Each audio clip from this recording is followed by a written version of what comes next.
अगर हमें पता चले कि हमें ब्रेस्ट कैंसर है, तो ये बहुत ज़रूरी हो जाता है कि हम अपनी बीमारी के बारे में जानें और उसके सारे एस्पेक्ट्स को समझें। ऐसा करने से हमारा डर कम हो जाता है।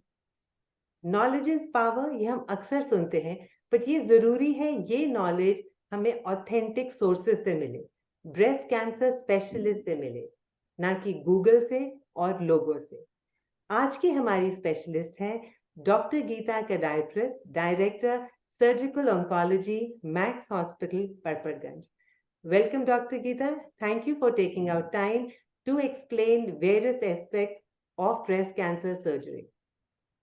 Thank you, Nidhi. It's my pleasure to be on your platform, and I hope I'm able to do justice.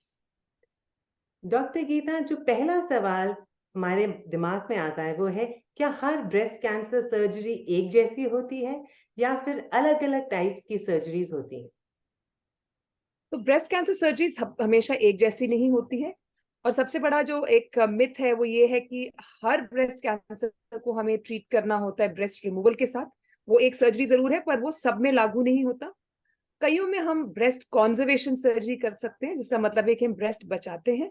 और एक थर्ड ऑप्शन होता है कि हम ब्रेस्ट हटाते भी हैं तो उसको रिकंस्ट्रक्ट भी करते हैं। तो इन सब जो सर्जरीज है इनके अलग अलग इंडिकेशंस होती हैं।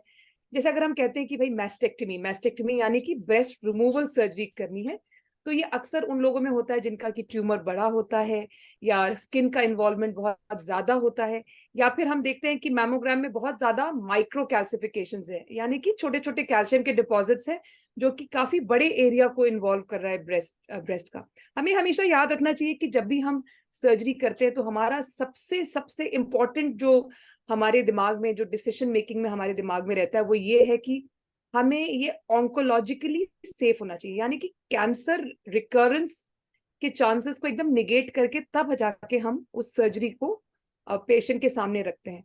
तो अगर ये सब जो सिचुएशंस है जैसे मैंने बताया आपको है, तो हम उस सिचुएशन में हम ब्रेस्ट बचाने वाली सर्जरी नहीं करते हैं। लेकिन ब्रेस्ट कॉन्जर्वेशन सर्जरी अब एक हमारा एक बहुत बड़ा हिस्सा बन गया है। इनफैक्ट जैसे हमारे हॉस्पिटल्स में, हर हॉस्पिटल में तो नहीं, मैं कह रही हूँ कि जैसे हमारे जैसे हॉस्पिटल जहाँ पे हम it's a corporate hospital, big hospital where all facilities are available. जैसे हमारे यहाँ पे सर्जरी के सारे एक्सपर्टीज है और रेडिएशन भी है। क्योंकि जब हम ब्रेस्ट कॉन्जर्वेशन की बात करते हैं तो हम रेडिएशन को हटा के नहीं बात कर सकते। जब भी ब्रेस्ट बचाते हैं तो रेडिएशन मैंडेटरी होता है। तो अगर मान लीजिए आपके यहाँ पे रेडिएशन की फैसिलिटी नहीं है तो ब्रेस्ट बचाने वाला ऑपरेशन नहीं करना है, सिर्फ ब्रेस्ट रिमूवल वाली सर्जरी करनी है। लेकिन अगर रेडिएशन की फैसिलिटी है और आप रेडिएशन करवा सकते हैं, तो आपको और आपका ट्यूमर इस लायक है कि ब्रेस्ट कॉन्जर्वेशन हो जाए, तो वो ब्रेस्ट कॉन्जर्वेशन होना चाहिए। तो हम ब्रेस्ट कॉन्जर्वेशन कब करते हैं?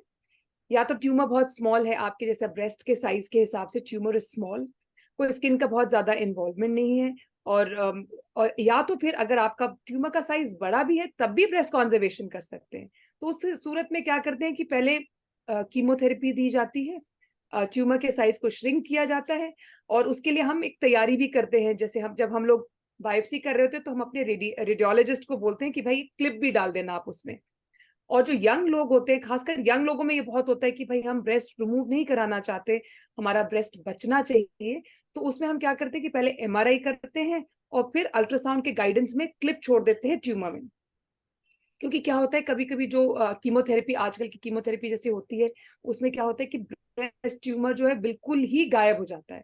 तो जब गायब हो जाएगा और हमें ये नहीं पता होगा कि कहाँ है ट्यूमर, तो हमारे लिए ब्रेस्ट बचाना थोड़ा मुश्किल हो जाता है। लेकिन इस क्लिप को डालने से क्या होता है कि हम कीमोथेरेपी के बाद भी ब्रेस्ट कॉन्जर्वेशन सर्जरी या ब्रेस्ट बचाने वाली सर्जरी कर सकते हैं। तो अब तो ये भी देखा गया है, अगर आप पूछे कि अब देखो, सबसे बड़ा दिमाग में ये ख्याल होता है, कई बार हम देखते हैं कि 1 सेंटीमीटर का ट्यूमर होता है और पेशेंट और पेशेंट के रिलेटिव सब मिला के इतना प्रेशर क्रिएट कर देते हैं पेशेंट पर और कहते हैं कि आप ब्रेस्ट रिमूव कराओ। लेकिन अगर देखा जाए तो वो तो छोटा सा ट्यूमर है, उसमें तो ब्रेस्ट बड़े आसानी से बच सकता था। तो ये क्या है, ये उनके मन का एक डर है। डर किस चीज का? कि भाई अगर हम ब्रेस्ट बचाते हैं तो हमारे में दोबारा से बीमारी होने का रिस्क जो है बढ़ जाता है। तो जब हम ब्रेस्ट बीमारी के वापस होने की बात करते हैं तो इसमें दो पहलू हैं।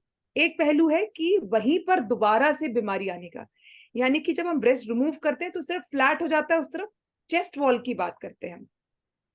और जब ब्रेस्ट बचाते हैं तो फिर से ब्रेस्ट में आने की बात करते हैं। तो ये एक पहलू हुआ कि वहीं पर आने का।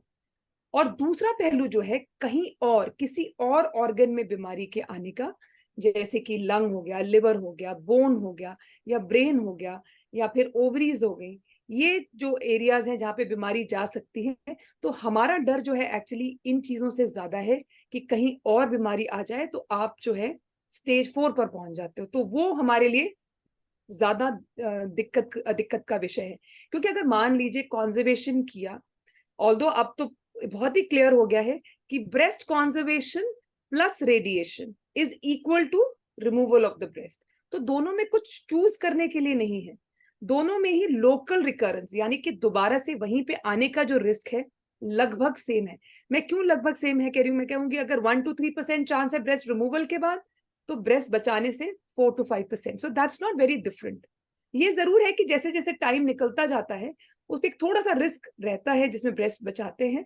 लेकिन अब कुछ स्टडीज ने तो बहुत इंटरेस्टिंग एक फाइंडिंग बताई है, और वो ये है कि जो ब्रेस्ट बचाते हैं, एक तो उनकी क्वालिटी ऑफ लाइफ अच्छी होती है और ओवरऑल सर्वाइवल भी बहुत अच्छा होता है। तो ये दोनों ही surgery according to the patients tumour size and characteristics, उसके हिसाब से हम करते हैं। ये मत सोचिए कि सब में मैस्टेक्टमी करनी होती है या सब में ब्रेस्ट बचाया जाता है, दोनों ही नहीं होता। पर जिसमें जिसमें भी वो सूटेबल केस होता है उसमें हम ब्रेस्ट जरूर बचा सकते हैं। और तीसरा सर्जरी जो मैंने बताया कि जैसे कई महिलाएं होती हैं, वो कहते हैं कि देखिए हम जब ऑपरेशन से उठे तो हमारा ब्रेस्ट इंटैक्ट होना चाहिए। तो उसके लिए भी एक हमारे पास समाधान है, और वो ये है कि आप ब्रेस्ट रिमूवल कराइए, लेकिन हम प्लास्टिक सर्जरी द्वारा, जैसे हमारे प्लास्टिक सर्जरी कॉलीग्स हैं, ये दोबारा से ब्रेस्ट बनाते हैं। खास करके अगर आप ही के टिश्यू से बनाए तो आपका जो ब्रेस्ट का शेप होता है ये बिल्कुल वैसा ही होता है जैसा आपका नॉर्मल ब्रेस्ट। लेकिन कुछ चीजें हैं जो सेम नहीं होती हैं ऑब्वियसली, जो भगवान ने दी है उससे मैच करना तो I would say is almost impossible. लेकिन यू हैव अ माउंड, आपका शेप होता है, और उस पर आप निप्पल भी रिकंस्ट्रक्ट कर सकते हैं। लेकिन उसकी जो फीलिंग, टच और फील जो होता है वो आपके नॉर्मल ब्रेस्ट जैसा नहीं होता। और अगर अपने टिश्यू से बनाए तो वो जो ब्रेस्ट होता है वो बहुत ही नॉर्मल लुकिंग होता है, सॉफ्ट होता है। लेकिन कई बार हम लोगों को इम्प्लांट यूज करना पड़ता है, जैसे कई महिलाओं के पेट में इतना टिश्यू नहीं होता जिससे कि ब्रेस्ट रिकंस्ट्रक्ट किया जाए, तो कभी कभी बैक से मसल लेके और इम्प्लांट डालकर उस शेप को बनाया जा सकता है। तो ये है 3 तरह के सर्जरीज। लेकिन मैं ब्रेस्ट कॉन्जर्वेशन में एक और चीज बताना चाहूंगी आपको, और वो है कि पहले क्या होता था जब हम ब्रेस्ट कॉन्जर्वेशन करते थे तो वो गांठ निकाल देते थे और उसको वैसे ही बंद कर देते थे। लेकिन जब मरीज का रेडिएशन हो जाता था तो ब्रेस्ट की शेप खराब हो जाती थी। वो क्यों?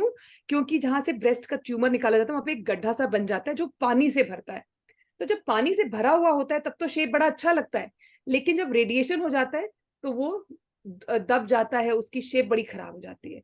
तो इस सिचुएशन से उबरने के लिए हमने अभी क्या रिसेंटली द लास्ट 15 years और सो हमारे पास ऑन्कोप्लास्टी का यूज होता है।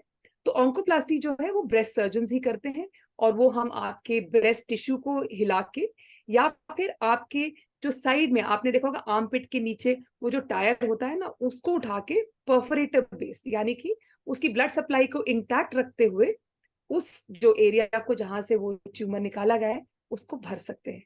तो इन तीनों तरीकों से सर्जरी किया जा सकता है, जिससे कि जैसे मैंने कहा हमारे लिए सबसे इंपॉर्टेंट है ऑन्कोलॉजिकल सेफ्टी, उसके बाद ही है सब कुछ।